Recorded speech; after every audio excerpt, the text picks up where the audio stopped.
Venom. "I'm calling Social Security and telling them you're married," Mom threatened me with the first hurtful thing her mind could conceive that would cause the most pain. "Why would you do that to me?" I screeched, the worried tears already falling. I was poor, really poor.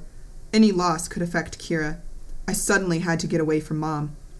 My sister and I were both stepping backwards, toward the stairs, but Mom followed us with personal attacks. With each word she hissed, my sister and I shared a reciprocal roll of the eyes and heavy sighs. My sister tried to literally shield me from Mom as we continued blind steps toward the stairs. I was uncomfortable, hurt, and angry. "Steve better watch himself," she hissed at me as I took the first stair. I was still trying to retreat into the upstairs bedroom. "You already buried one husband," she jeered. I froze mid-step as I listened to these words coming from my own mother's lips. I felt like I had been kicked in the stomach and got the breath knocked out of me. I bent over. Did she just accuse me of Kirk's death? I felt nauseated. Her words tore my heart critically. I couldn't even respond right away. "You are evil!" my sister screamed at my mom in my defense. My penetrated emotions finally bit back with a vicious revenge. "I never loved you!" I screamed at her through grinding teeth. "I faked it all these years!" I can't believe I just said that. I could see in Mom's face that my words hurt her, and it made me feel worse in addition to escalating the fight. Finally, my grandfather interceded and broke up the argument. I didn't mean to be so vicious, and I was mortified at what I said. I needed a break from her. She had just slaughtered my heart and my character. I couldn't spend time with Mom for a long time after that fight. But like an aftermath of a divorce, Mom still pleaded with me not to involve Kyra in our squabbles. She asked if she could see Kyra on some weekends. Believe it or not, I was marginally comfortable as long as Mom was taking her daily amitriptyline to entomb the other mom. She never laid a finger on her beloved granddaughter, so thinking her love for my child was enough, I hesitantly agreed to a visit. We would literally meet up in a shopping mall, exchange Kyra, and go our separate ways. This was dysfunctional, but I didn't want my personal irritation with Mom to affect or have anything to do with her as a grandmother. She was good at being a grandmother, period. I didn't want to take that from her. In the winter of 1995, Mom suffered from rapid cycling depression. I had been doing some significant modeling work during the Otto Hill climb, landing in the front cover of Motoro magazine and on 2 posters in the Czech Republic. The job had promise, but I left shooting early to help Mom.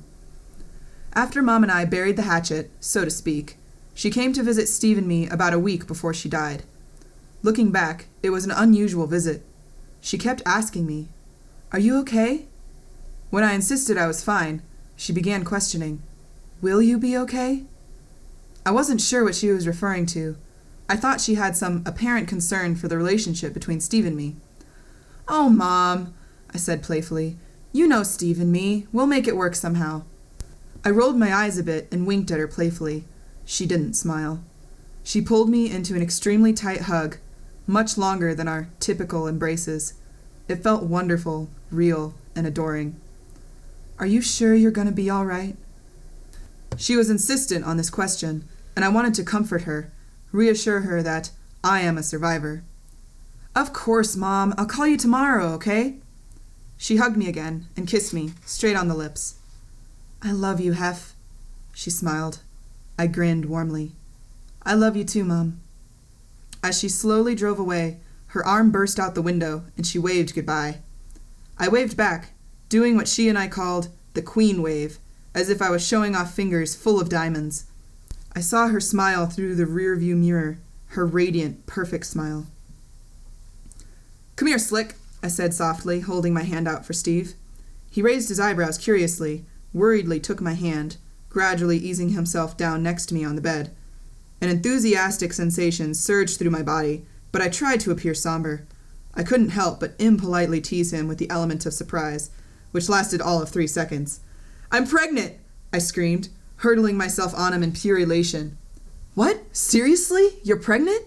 he questioned in eager surprise, now trying to steady himself since I clung to him like a baby koala bear, skin tight. "Yes!" I beamed, kissing the small dimple in his chin. "I hope our baby has this adorable dimple. I whispered.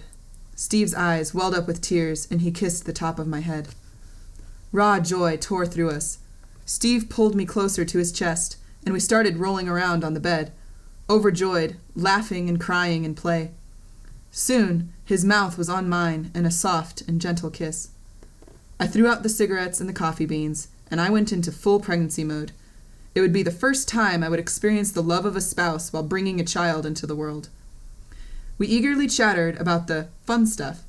Who should we tell first? How should we announce the pregnancy? What's our birth plan? Should we find out if it's a boy or girl? What names do we love? It was so invigorating to experience childbirth with a partner. The ear-piercing scream startled me. For the first time in my life, I heard Mom shouting at Kyra, and a cold chill raced up my spine. I darted for my daughter's voice like a mama bear ready to defend her cub. Rushing into the kitchen, I charged Mom and growled 2 or 3 inches from her face.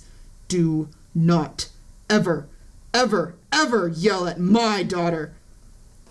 I looked her straight in the eye and unconsciously started grinding my teeth. What happened? I asked, not breaking my eye contact. Mom's explanation was that Kyra was not eating the eggs she had prepared for her. Kyra then told me that she didn't like them because they were crunchy. I picked up Kyra's fork to see for myself and took a bite. I spit the eggs back onto the plate, making both Mom and Kyra jump in surprise. I glared at Mom and hissed, "You didn't take the shells off the eggs before you scrambled them, Mom."